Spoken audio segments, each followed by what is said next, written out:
ألا بذكر الله تطمئن القلوب. أعوذ بالله من الشيطان الرجيم. بسم الله الرحمن الرحيم. يا أيها النبي جاهد الكفار والمنافقين واغلظ عليهم ومأواهم جهنم وبئس المصير. ضرب الله مثلا للذين كفروا امرأة نوح وامرأة لوط كانتا تحت عبدين من عبادنا صالحين فخانتاهما فلم يغنيا عنهما من الله شيئا وقيل ادخلا النار مع الداخلين. وضرب الله مثلا للذين آمنوا امرأة فرعون إذ قالت رب ابن لي عندك بيتا في الجنة ونجني من فرعون وعمله ونجني من القوم الظالمين. ومريم ابنة عمران التي أحصنت فرجها فنفخنا فيه من روحنا وصدقت بكلمات ربها وكتبه وكانت من القانتين. صدق اللہ العظیم.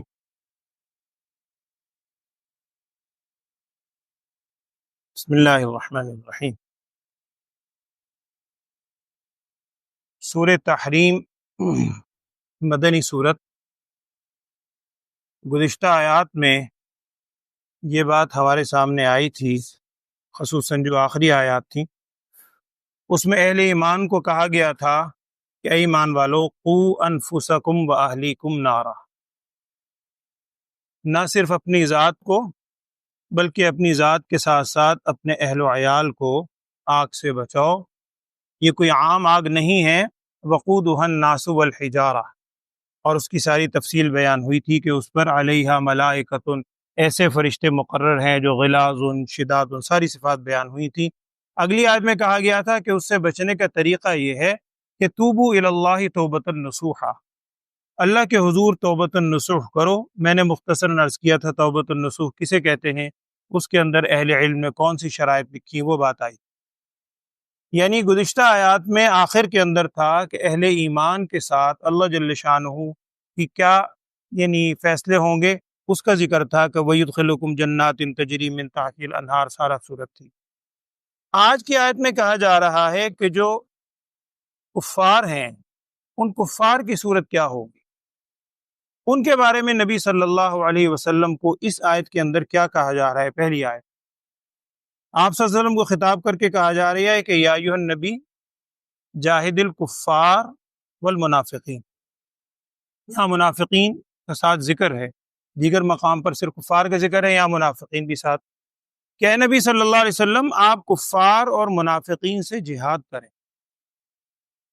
اور یہاں ایک چیز ذہن میں رکھیے گا، مفسرین نے اسی آیت کی ضمن میں یہ بات نقل کی ہے کہ حضرت عمر فاروق رضی اللہ تعالی عنہ نے بھی، دیگر بعض صحابہ نے بھی ایک موقع پر نبی صلی اللہ علیہ وسلم سے عرض کیا یا رسول اللہ صلی اللہ علیہ وسلم آپ اجازت دیجئے، یہ منافقین ہیں جن کے نفاق کا پردہ چاک ہو گیا ہے، جن کا نفاق کنفرم ہو گیا، آپ اجازت دیں ہم ان کو ختم کریں.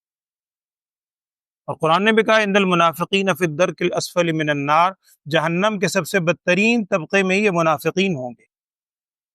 لیکن حدیث کا مفہوم ہے، نبی صلی اللہ علیہ وسلم نے ارشاد فرمایا کہ نہیں، اس وجہ سے کہ یہ چاہے بظاہر زبانی کلامی ہی اپنے ایمان کا اقرار تو کرتے ہیں، تو لہٰذا جب تم ان کے خلاف بھی اگر جہاد کرو گے تو باہر کے جو لوگ ہیں جو زبانی کلامی بھی ایمان نہیں لا رہے یا ایمان کی طرف تھوڑی بہت رغبت رکھتے ہیں، ان کے دل میں یہی بات آئے گی کہ جی اپنوں کے خلاف ہی انہوں نے لڑائی شروع کر دی.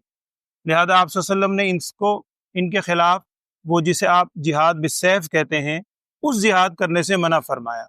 اسی لیے بعض اہل علم نے لکھا ہے کہ منافقین کے خلاف حکم یہ ہے کہ آپ جہاد کریں زبان کے ذریعے، ان سے نفرت کا اظہار کریں، ان کو اپنی مجالس سے اٹھائیں ان کو اس بات کا احساس ہو کہ واقعتاً ہم سے جو یہ فعل ہوا ہے یہ بڑا بدترین ہے، تو نبی صلی اللہ علیہ وسلم کو حکم ہے کہ آپ کفار اور منافقین کے خلاف جہاد فرمائیے، اور نہ صرف یہ، وَغْلُظْ عَلَيْهِمْ، ان پر آپ سختی بھی کریں، آپ کے زبان سے، آپ کے کردار سے، آپ کے عمل سے وہ سختی نظر آنی چاہیے۔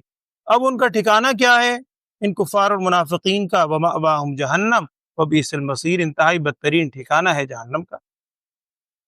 اس کے بعد جو دو آیات آج آپ نے آخر میں سنی ہیں سورہ تحریم کی، اس آیت میں آپ ایک اصولی طور پر کہہ سکتے ہیں ایک بات سمجھائی گئی جو بعض اوقات غلط فہمی سے ہمارے ذہنوں میں بھی آ جاتی ہے، اور انسان کے دل میں شیطان وسوسہ بھی ڈالتا ہے، اور اس قسم کی باتیں ہمیں سننے کو بھی ملتی ہیں۔ معذرت سے میں کسی کو نہیں کہہ رہا، ہر شخص اپنے حوالے سے سوچے۔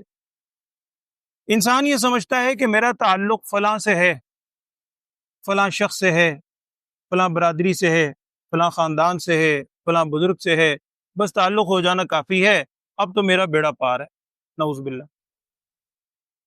تو یہاں ذکر کیا جا رہا ہے کہ دیکھو انبیاء علیہ الصلوۃ والسلام کی ازواج ہیں، یہ قرآن کی خبر ہے، کوئی عام چیز نہیں ہے۔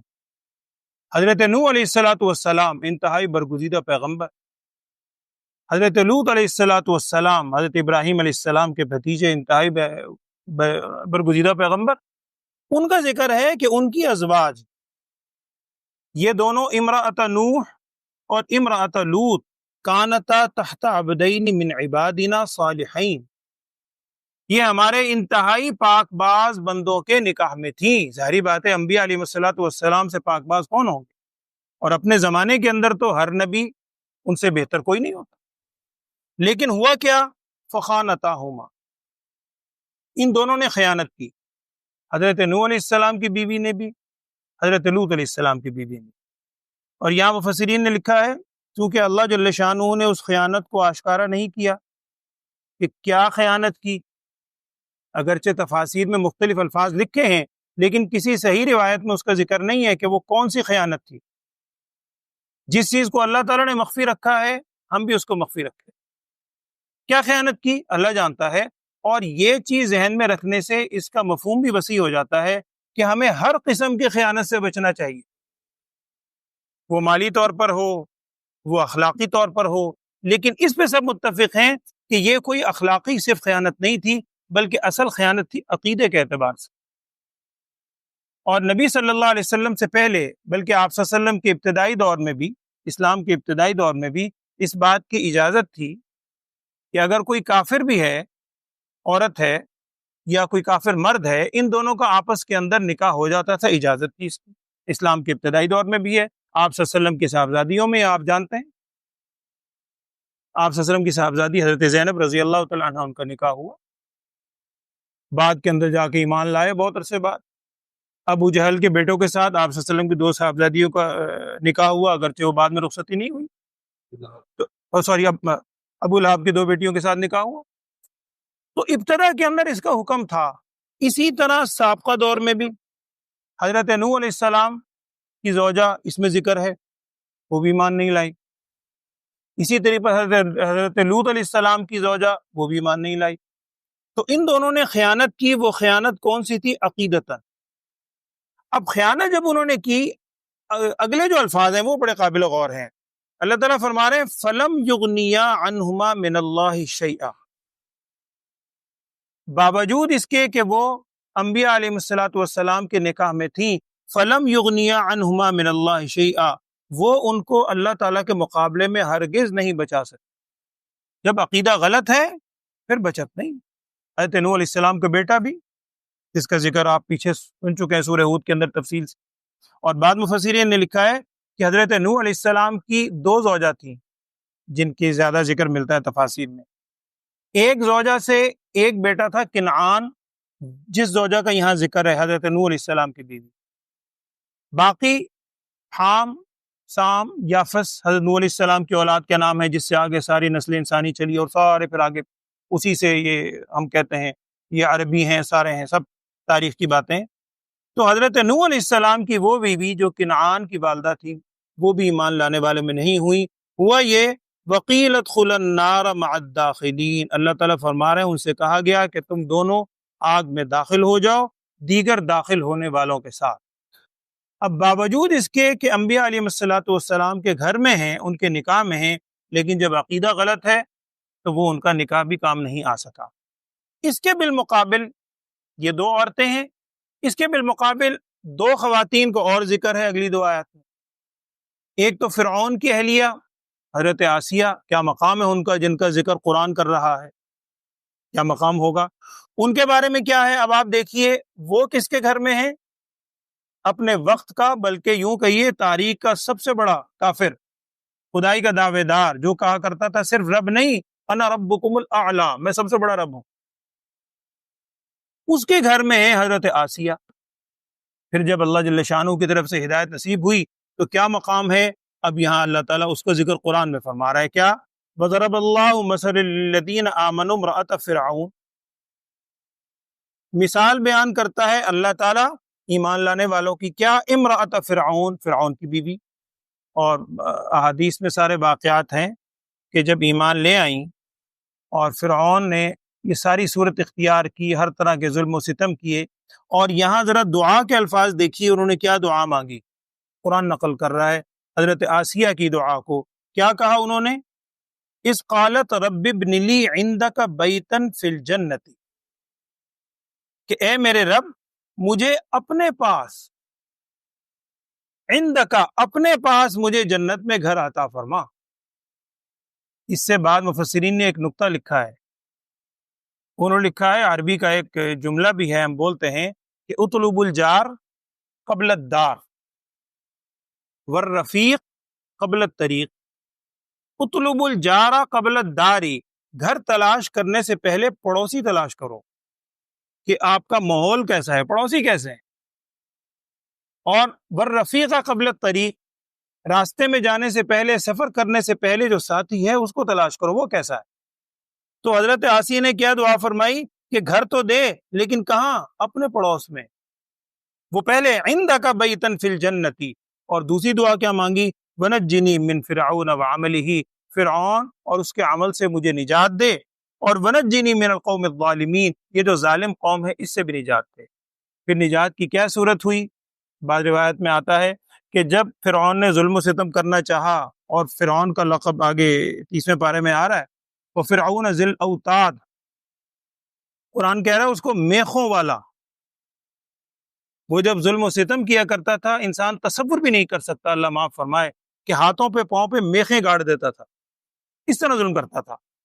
جب وہ میخیں گاڑنے لگا اور ساری کیفیت ہوئی، اللہ جل شانہ کی طرف سے ان کی روح پرواز کر، وہ جو پھر کیفیت بعد میں ظلم و ستم کی ہوئی، وہ ان کی روح کے ساتھ نہیں ہوئی، ایک مردہ جسم تھا جس کے ساتھ یہ کیفیت ہوئی۔ اور ایک حدیث میں ہے، صحیح بخاری میں بھی غالباً حدیث ہے، اس کا مفہوم یہ ہے، نبی صلی اللہ علیہ وسلم نے ارشاد فرمایا جس کا مفہوم ہے کہ مردوں میں تو بہت سے ایسے حضرات ہیں جو بڑے نیک پارسا ہوئے، جن کا ذکر بھی آتا ہے، لیکن خواتین میں آپ سے ارشاد فرمایا، خواتین کے اندر ایک تو یہ حضرت آسیہ فرعون کی اہلیہ، اور ایک اگلی آیت میں آ رہا ہے حضرت مریم علیہ الصلوۃ والسلام، حضرت عیسیٰ علیہ الصلوۃ والسلام کی والدہ، ان دو کا ذکر آپ سے ارشاد فرمایا کہ یہ دو بہت ہی زیادہ قابل فخر ہیں۔ اور پھر اسی حدیث میں آپ سے ارشاد فرمایا کہ حضرت عائشہ صدیقہ ام المؤمنین، ہماری ماں ام المؤمنین حضرت عائشہ صدیقہ رضی اللہ تعالیٰ عنہ کا مقام تو عورتوں میں ایسے ہے جیسے کھانے کے اندر سرید ہوتا ہے۔ سرید آپ صلی اللہ علیہ وسلم کو بہت محبوب تھا، پسندیدہ کھانا تھا، وہ جس کو ہم چور کے کہتے ہیں، چوری بنا کے وہ شوربے میں ڈپ کر کے ہم کھاتے ہیں۔ تو آپ سے ارشاد فرمایا کہ ان کا مقام یہ ہے۔ ایک دوسری روایت کے مطابق بعض حضرات نے لکھا ہے کہ 5 خواتین ہیں جن کی نبی صلی اللہ علیہ وسلم نے بہت فضیلت بیان فرمائی۔ 3 تو یہی ہوگی، ام المؤمنین عائشہ صدیقہ رضی اللہ تعالی عنہا، حضرت آسیہ زوجہ فرعون، اور حضرت مریم علیہ السلام والدہ حضرت عیسیٰ علیہ السلام۔ اس کے علاوہ حضرت خدیجہ طاہرہ ام المؤمنین رضی اللہ تعالی عنہا، ان کی بہت توصیف فرمائی۔ اور پھر حضرت فاطمہ رضی اللہ تعالی عنہا، جنہیں کہا گیا کہ جنت کی عورتوں کی سردار ہیں، ان کی بہت فضیلت بیان فرمائی۔ تو حضرت مریم علیہ السلام کا ذکر اگلی آیت میں ہے، پہلے بھی میں نے عرض کیا تھا کہ قرآن پاک عام قرآن میں نہیں ہے، امرأۃ کر کے لفظ ہیں، ابھی آپ نے آج ہی آیت سنی ہے، امرأۃ فرعون، خیر وہ تو چلے فرعون کی بیوی ہے، اس کے علاوہ امرات فرعون انتہائی نیک پاک بات حضرت آسیہ، لیکن نام ذکر نہیں ہے۔ امرات نوح، امرات لوط، امرا کر کے لفظ ہے، نام اگر کسی کا ہے تو حضرت مریم علیہ السلام۔ اور یہاں جو عمران کا لفظ آیا ہے اس میں آخری آیت میں ومریم ابنت عمران التی احسنت فرجہا، عمران کے نام سے دو ہستیاں زیادہ مشہور ہیں، ان دونوں کا ذکر بڑے مقدس الفاظ میں ملتا ہے۔ ایک تو عمران حضرت مریم علیہ السلام کے والد، اس میں ہے ابنت عمران، حضرت مریم علیہ السلام کے والد، اور قرآن میں جو سورہ آل عمران ہے اس سے بھی مراد یہی خاندان ہے حضرت مریم علیہ السلام کے والد، چونکہ اس میں بھی آپ دیکھیے گا وہ سارا عیسائی وفد آیا تھا نجران سے، وہ سارا پھر مباہلے کا واقعہ وہ سارا اس کے اندر ذکر ہے سورہ آل عمران میں۔ دوسرے عمران نامی جو بزرگ ہستی ہیں وہ حضرت موسیٰ علیہ السلام کے والد، ان کا نام بھی عمران تھا، اور ایک یہ حضرت مریم علیہ السلام کے والد، ان کا نام بھی عمران تھا۔ یہاں الفاظ ہے ومریم، حضرت مریم علیہ السلام جو حضرت عمران کی بیٹی تھیں، کون؟ التی احسنت فرجہا، جنہوں نے اپنے شرمگاہ کی حفاظت کی، انتہائی پاک باز خاتون۔ فنفخنا فیہ من روحنا، اللہ تعالیٰ ارشاد فرمانا ہے کہ ہم نے ان میں اپنی روح پھونک دی۔ پیچھے بھی اس کی تفصیل آئی تھی کہ حضرت جبرائیل علیہ السلام کے ذریعے تھے، انہوں نے پھونک ماری۔ اصل میں تو ہر چیز کی نسبت جو اللہ جل شانہ کی طرف ہے، ہر چیز کا خالق وہی ہے۔ انسان کی تخلیق، ہر چیز کا، انسان کیا، ساری کائنات کا خالق وہی ہے۔ تو حضرت مریم علیہ السلام کے واقعے میں خاص طور پر اس کی نسبت اللہ جل شانہ نے اپنی طرف کی، حضرت عیسیٰ علیہ السلام کی ولادت کے حوالے سے۔ فنفخنا فیہ من روحنا ایک، اور وصدقت بکلمات ربہا وکتبہ، حضرت مریم علیہ السلام کی صفت یہاں یہ بیان ہوئی کہ انہوں نے تصدیق کی اپنے رب کے کلمات کی۔ اس کلمات سے کیا مراد ہے؟ بعض مفسرین نے لکھا ہے کہ پیچھے سورہ مریم میں غالباً اس کی تفصیل آئی ہے کہ جہاں الفاظ آتے ہیں وَإِذْ قَالَتِ الْمَلَائِكَةُ يَا مَرْيَمُ إِنَّ اللَّهَ اصْطَفَاكِ وَطَهَّرَكِ وَاصْطَفَاكِ عَلَى نِسَاءِ الْعَالَمِينَ، جہاں فرشتوں نے کہا تھا کہ اے مریم علیہ السلام، اللہ نے آپ کو منتخب کیا ہے، وہ اللہ تعالیٰ کے کلمات تھے اللہ جل شانہ کی جانب سے۔ تو بکلمات ربہا، انہوں نے اپنے رب کے کلمات کی بھی تصدیق کی، وکتبہ، اور دیگر جو آسمانی کتب تھی ان کی بھی تصدیق کی۔ مشہور یہی ہے، اہل علم کا قول یہی ہے کہ حضرت مریم علیہ السلام نبیہ نہیں تھیں، لیکن مقام اتنا بڑا، ان کا مقام بلند ہے کہ آپ اگر غور کریں اللہ جل شانہ کی طرف سے وہی ہے وصدقت، تصدیق کرنے والی، جو حضرت عیسیٰ علیہ السلام بھی ہے، فرما رہے ہیں میں تصدیق کرنے والا ہوں، مصدقا لما بین یدی، اور سارے الفاظ آتے ہیں، مقام بہرحال بہت بلند ہے۔ تو میں عرض کر رہا ہوں کہ اصولی طور پر بات یہ بیان ہوئی ہے کہ انسان کا نسب کسی کام نہیں آئے گا اگر اس کے اپنے عمل نہیں ہیں۔ اسی بات کو نبی صلی اللہ علیہ وسلم نے ایک موقع پر مختلف لوگوں کے سامنے، اور آپ صلی اللہ علیہ وسلم نے اپنے اہل و عیال کے سامنے بھی اس بات کو ذکر کیا تھا کہ اس بات کے تم زوم میں نہ رہنا، اس کا مفہوم ہے کہ تم نبی کی اولاد ہو یا نبی سے نسبت ہے۔ جب انبیاء علیہ السلام کا یہ مقام ہے تو آج ہم لوگ اگر یہ سوچیں کہ میری فلاں سے صرف نسبت ہے، وہ نسبت ٹھیک ہے، معنی رکھتی ہے، اس کے اثرات ہوتے ہیں، لیکن اس وقت کہ جب عقیدہ انسان کا درست ہو، اپنے نیک اعمال ساتھ ہوں، تب کام آئے گا۔ الا الذین آمنوا وعملوا الصالحات، ورنہ اس کے علاوہ ان الانسان لفی خسر، سارے کے سارے انسان خسارے میں ہیں۔ دو چیزیں ہیں، ایک ایمان، خالی ایمان بھی نہیں، اور خالی اعمال صالحہ بھی نہیں، ایمان اور اعمال صالحہ یہ دونوں ہوں تو پھر نجات کی امید کی جا سکتی ہے۔ اللہ تعالیٰ مجھے اور آپ کو بھی عمل کی توفیق عطا فرمائے، اللہم آمین۔ ترجمہ پڑھ لیں۔ اعوذ باللہ من الشیطان الرجیم، بسم اللہ الرحمن الرحیم۔ یا ایھا النبی، اے نبی صلی اللہ علیہ وسلم، جاہد الکفار والمنافقین واغلظ علیہم، آپ جہاد کیجئے کفار سے بھی، منافقین سے بھی، واغلظ علیہم، اور ان کے ساتھ بڑی سختی سے پیش آئیں، ومأواہم جہنم، اور ان کا ٹھکانہ جہنم ہے، وبئس المصیر، اور بہت ہی برا ٹھکانہ ہے۔ ضرب اللہ مثلا للذین کفروا امرأۃ نوح وامرأۃ لوط، اللہ تعالیٰ مثال بیان فرماتا ہے ان لوگوں کی جو کہ کافر ہیں۔ کفار کے لیے اللہ تعالیٰ مثال بیان فرماتا ہے کس کی؟ ایک امرأۃ نوح، نوح علیہ السلام کی بیوی، اور امرأۃ لوط، حضرت لوط علیہ السلام کی بیوی۔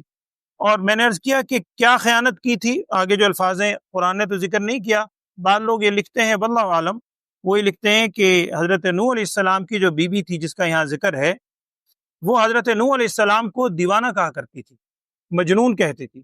فقالوا مجنون وازدجر، پیچھے بھی آپ نے الفاظ پڑھے سورہ قمر میں غالباً، تو مجنون کہتی تھی۔ جہاں حضرت نوح علیہ السلام جایا کرتے تھے پیچھے پیچھے، اب ظاہری بات ہے اگر اہلیہ یہ بات کہہ رہی ہے مجنون دیوانہ، تو اجنبی آدمی تو یہی کہے گا کہ جناب جو گھر کا شخص زیادہ سمجھتا ہے، نعوذ باللہ، اس قسم کے الفاظ کہتی تھی۔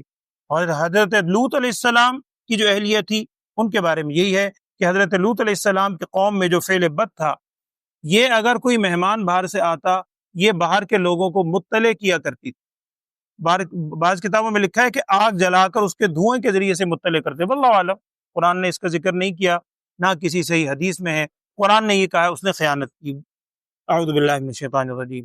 کانتا تحت عبدین من عبادنا صالحین، یہ دونوں کی دونوں عورتیں ہمارے بندوں کے دو صالح ترین بندوں کے تحت تھیں، یعنی ان کے نکاح میں تھیں، لیکن ہوا کیا؟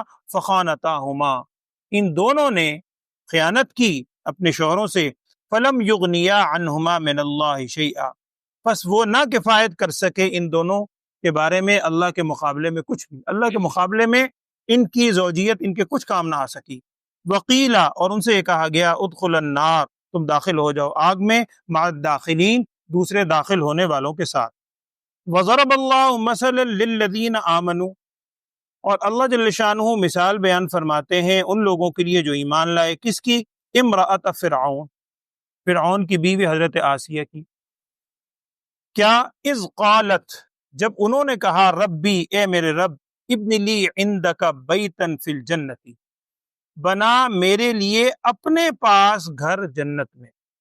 نبی صلی اللہ علیہ وسلم نے ایک حدیث میں ارشاد فرمایا تھا نا، اللہ ہمیں بھی نصیب فرمائے، آپ سے ارشاد فرمایا تھا کہ جب بھی جنت کی دعا کرو، جنت کا سوال کرو، تو جنت الفردوس مانگا کرو، جنت الفردوس مانگا کرو۔